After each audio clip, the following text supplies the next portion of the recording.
जय श्री कृष्णा। प्रिय दर्शकों, भाई और बहनों, अस्ट्रो चर्चा में आपका स्वागत है। मेरा आपको सादर नमस्कार।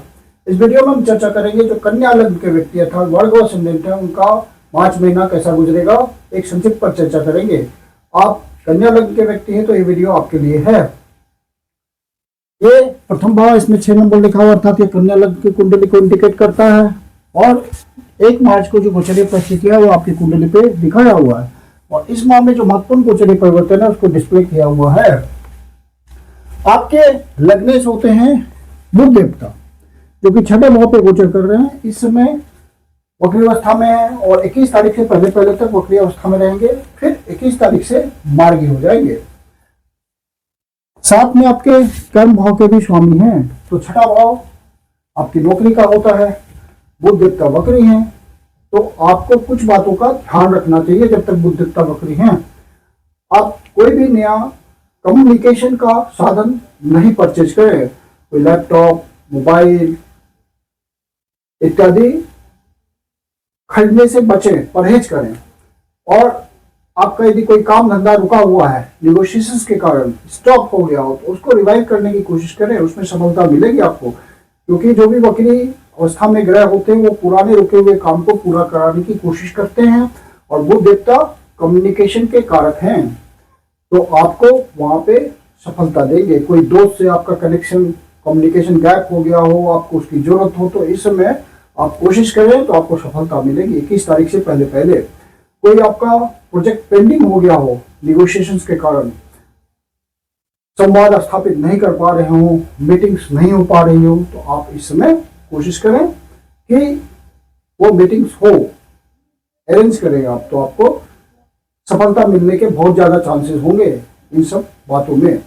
और बुध देवता 21 तारीख से वक्री हो जाएंगे, तो फिर आपको नॉर्मल रूप से फंक्शन करके वो रिजल्ट देंगे। और बुध देवता चूंकि आपके कर्म भाव के स्वामी हैं, तो कर्म में मजबूती आएगी। मजबूती तो अभी भी है, लेकिन आपको प्रयास थोड़ा ज्यादा करना पड़ेगा और डिसीजंस लेने में आपको ध्यान रखना पड़ेगा। डिसीजंस में ध्यान रखने का मतलब यह हुआ कि आप जो भी फाइनल करते हैं अपने प्रोजेक्ट को, कोई डिसीजन को, उसको बहुत सोच समझ के करें। जल्दी हेस्टी डिसीजन ना करें, जल्दीबाजी में शीघ्रता में निर्णय नहीं ले। 10-20 लोगों से आप कंसल्टेशन लें, मतलब सलाह मशविरा लें और फिर आप अपने बुद्धि का उचित प्रयोग करते हुए उसको फाइनल करें, पूरा समय देते हुए, ताकि आपसे कोई शीघ्रता में निर्णय गलत ना हो जाए, क्योंकि इस समय गलत निर्णय होने के चांसेस बहुत ज्यादा होंगे 21 तारीख से पहले। और कर्म क्षेत्र में पहले से बृहस्पति देवता गोचर कर रहे हैं, तो कर्म क्षेत्र की स्थिति तो आपकी मजबूत बनी हुई है। और लग्नेश हैं, तो 6ठे भाव से संबंधित आपका यदि काम धंधा है, प्रोफेशन है, जैसे कि आप कोई डॉक्टर हैं, हीलर हैं, लॉयर हैं, सॉल्यूशन प्रोवाइडर हैं, झगड़ों का निपटारा करते हैं, पुलिस सेवा में हैं, तो आपको प्रयास के थ्रू अच्छी सफलता मिलेगी। फिर 21 तारीख से विशेष सफलता मिलेगी। यदि आप स्टूडेंट हैं, नौकरी के लिए प्रयास कर रहे हैं पढ़ लिख करके, तो आपको ट्राई करते रहना चाहिए, क्योंकि कर्म क्षेत्र से संबंध बन रहा है। बुध देवता कर्म क्षेत्र के स्वामी हैं, तो आपको आपका कोई पुराना प्रयास है तो उसको आपको सफल करा देंगे बुध देवता, आपको नौकरी मिल जाएगी। तो इस तरह से आप अपने प्रयास में लगे रहें। और बुध देवता आपके क्योंकि लग्नेश हैं, तो आपको अच्छा रिजल्ट देने की कोशिश करेंगे। आपके पुराने पेंडिंग काम को पूरा करने की भरपूर कोशिश करेंगे लग्नेश होने के नाते। लग्नेश ही गोचर के सारे रिजल्ट को कैरी करता है। यदि आपके ओरिजिनल लेटर चार्ट में लग्नेश की कुंडली स्थिति मजबूत नहीं हुई, तो आपको रिजल्ट लेने में परेशानी होती है, उसके उपाय करने पड़ते हैं। और अब सूर्य देवता 15 तारीख से पहले 6ठे भाव पे हैं, 15 तारीख को जाएंगे 7वें भाव पे, वहीं गोचर करेंगे सूर्य देवता। और शुक्र देवता तो 2 तारीख से ही 7वें भाव पे गोचर करने लगेंगे। मंगल देवता पूरे महीने 6ठे भाव पे गोचर करेंगे। राहु देवता पहले से गोचर कर रहे हैं 6ठे भाव पे, और केतु देवता पहले से गोचर कर रहे हैं 12वें भाव पे। तो इनकी यथावस्थ स्थिति बनी हुई है राहु देवता और केतु देवता की। यदि आपको कोई परेशानी लग रही हो राहु देवता केतु देवता कारण, तो अपने ओरिजिनल लेटर चार्ट में उनकी महादशा अंतरदशा चल रही हो और आप परेशानी महसूस कर रहे हो, क्योंकि ये 6-12 के एक्सेस में हैं, तो आपको परेशानी देंगे तो ज़्यादा देंगे, तो आप किसी ज्योतिषी से दिखा करके पर्सनल कंसल्टेशन लें, सलाह लें और उसको करें, वो ज़्यादा काम करेगी। और जनरल रेमेडी राहु देवता के लिए होती है कि किचन में बैठकर खाना खाएं, और केतु देवता के लिए जनरल रेमेडी यह होती है कि आप काले कुत्ते को खाना खिलाएं। फिर मंगल देवता पूरे महीने छठे भाव पे गोचर कर रहे हैं और आपके तृतीय भाव के स्वामी हैं और अष्टम भाव के स्वामी हैं। अष्टम भाव के स्वामी का छठे भाव पे गोचर करना एक तरह से विपरीत राजयोग होता है। स्ट्रगल के बाद आपको सफलता मिलेगी और स्ट्रगल यहाँ से भी आ रहा है तीसरे भाव से। तीसरे भाव के लिए के स्वामी है तो आपको प्रयास तो करना पड़ेगा, बिना प्रयास के तो होगा नहीं।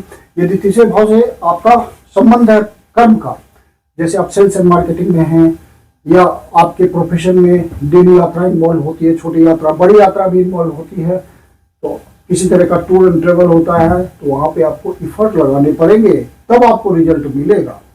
मंगल देवता छठे भाव पे तो अच्छा रिजल्ट देते हैं, बेशक कोई दिक्कत नहीं है, क्योंकि मंगल देवता आपको एनर्जी देते हैं स्ट्रगल करने के लिए और उस एनर्जी के थ्रू आप सक्सेस पा लेते हैं। तो मंगल देवता का क्रूर ग्रह है तो छठे भाव पे उनका गोचर अच्छा माना जाता है। शत्रुओं को परास्त करेंगे आप, शत्रु आपके सामने टिक नहीं पाएंगे। और फिर शुक्र देवता 2 तारीख को सप्तम भाव पे आ जाएंगे, वहीं गोचर करेंगे, तो ये एक तरह से राजयोग की स्थिति बनेगी।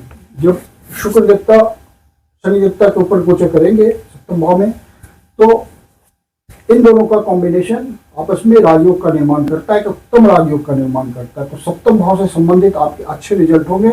और कालपुरुष की कुंडली में शनि देवता सप्तम भाव पे गोचर करते हैं तो वो उच्च की उनकी स्थिति होती है, तो ये रिजल्ट अच्छा होगा।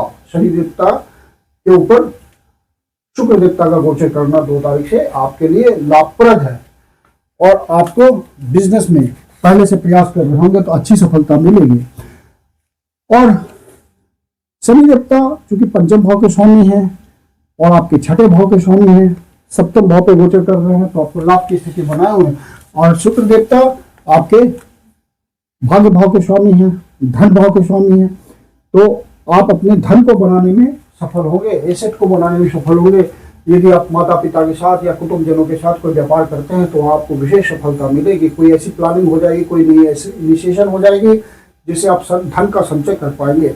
लंबी यात्रा के थ्रू, धार्मिक यात्रा के थ्रू, विदेश यात्रा के थ्रू, इन सब बातों से आपको इनकम की प्राप्ति हो सकती है, स्टेटस बढ़ सकता है, सामाजिक हैसियत आपकी बढ़ जाएगी और आर्थिक रूप से आपको मजबूती दिखेगी। धन का फ्लो अच्छा होगा क्योंकि शुक्र लिक्विड मनी के कारक होते हैं और धन भाव से संबंध है और भाग्य भाव से संबंध है, तो भाग्य के थ्रू धन का फ्लो होगा और धन को संचित करने में आप सफल होंगे। हायर एजुकेशन के थ्रू, जो भी आपने उच्च शिक्षा प्राप्त कर रखी है उसके थ्रू आपको लाभ मिल सकता है। गुरुजन के एडवाइस के थ्रू लाभ मिल सकता है, पिता का आर्थिक मदद मिल सकता है, तो आपको भाग्य का भी साथ मिल सकता है। तो भाग्य के साथ मिलने का मतलब आपके काम सुचारू रूप से होंगे और वहां पे कोई अड़चने नहीं आएगी। भाग्य के फ्लो का मतलब यही होता है। और सूर्य देवता 15 तारीख से पहले छठे भाव पे गोचर कर रहे हैं और आपके 12वें भाव के स्वामी हैं, तो बाहर से संबंध बनाने के लिए तो ये अच्छा गोचर है। एक्सपोर्ट इंपोर्ट के धंधे वगैरह में आप काम करते हैं या बाहर जाना पड़ता है आपको काम के सिलसिले में, आपकी ड्यूटी बाहर लगती है देश के भीतर, सुदूर प्रदेश में या विदेशों में, तो वो आपके लिए अच्छा है। सरकारी अधिकारियों से आपको फायदा मिलेगा इस मामले में, लेकिन अन्य मामले में आपका एक्सपेंडिचर ज़्यादा हो सकता है, खर्चा बढ़ सकता है और हॉस्पिटल वगैरह से भी आपको कोई रिलेशन बनाना पड़ सकता है, किसी तरह का ट्रीटमेंट हो जो वहाँ खर्च हो, इस तरह का आपको रिजल्ट देखने को मिल सकता है। क्योंकि शुक्र देवता छठे भाव मतलब स्वास्थ्य के भाव पे, हेल्थ के भाव पे, बीमारी के भाव पे गोचर कर रहे हैं और वो खुद 12वें भाव के स्वामी हैं जो कि हॉस्पिटल वगैरह को शो करता है, तो वहाँ आपका खर्च हो सकता है उन सब बातों पे। और आपको आश्रम में भी जाने का मौका मिल सकता है क्योंकि केतु देवता वहाँ गोचर कर रहे, आइसोलेशन की स्थिति बनाएंगे, ये भी एक लाभप्रद स्थिति आपको मिल सकती है। यदि आप अध्यात्म से जुड़े हुए व्यक्ति हैं तो आपको इस बात का लाभ मिलेगा। और बृहस्पति देवता 11 तारीख को मार्गी हो जाएंगे 10वें भाव पे गोचर करते हुए मिथुन राशि में। और चंद्र देवता जब छठे भाव, 8वें भाव, 12वें भाव पे गोचर करते हैं तो हमें ध्यान रखना होता है उन दिनों का।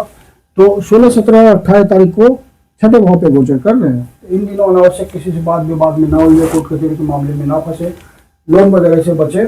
तो आज सीनियर सिटीजन है, अपने स्वास्थ्य का ध्यान रखें, मेडिकेशन, योगा, एक्सरसाइज, इन सब बातों के थ्रू अपने आप को फिट रखें। फिर चंद्र देवता जब 8वें भाव पे गोचर करेंगे 21, 22 और 23 तारीख को, तो इन दिनों आपको कोई निगेटिविटी महसूस हो, मन दुखी हो, तो शिव जी के मंदिर में जाकर शिवलिंग का दूध से जल से अभिषेक करें, ओम नमः शिवाय का जाप करें, शिव जी आपकी पीड़ा हल लेंगे। या विष्णु सहस्त्रनाम का पाठ करें। और चंद्र देवता 12वें भाव पे गोचर कर रहे हैं सिंह राशि में 29, 30 और 28 तारीख को। तो इन दिनों आपका खर्चा बढ़ा हुआ हो सकता है, स्वास्थ्य संबंधी परेशानी हो सकती है, कोई विदेश की यात्रा हो सकती है, देश के भीतर सुदूर प्रदेशों की यात्रा हो सकती है, और बजट असंतुलित हो सकता है, खर्चे का ध्यान रखें। तो कुल मिलाकर के इस महीने की स्थिति गोचर की बहुत अच्छी है आपके लिए, लाभ की स्थिति बनी हुई है, धन का आगमन सुगम है, स्वास्थ्य का थोड़ा बहुत ध्यान रखें। मैं कुंदन शर्मा आप लोग का हार्दिक स्वागत करता हूं। यदि आपके जीवन की कोई समस्या है, एस्ट्रोलॉजी के माध्यम से, ज्योतिष के माध्यम से समाधान चाहते हैं, तो पर्सनल कंसल्टेशन ले सकते हैं। मेरी अपनी कंसल्टेशन शुल्क होती है। कंसल्टेशन के लिए आप बुकिंग कर सकते हैं। बुकिंग के लिए व्हाट्सएप नंबर है 9212224958। आप इस पर बुकिंग कर सकते हैं। धन्यवाद।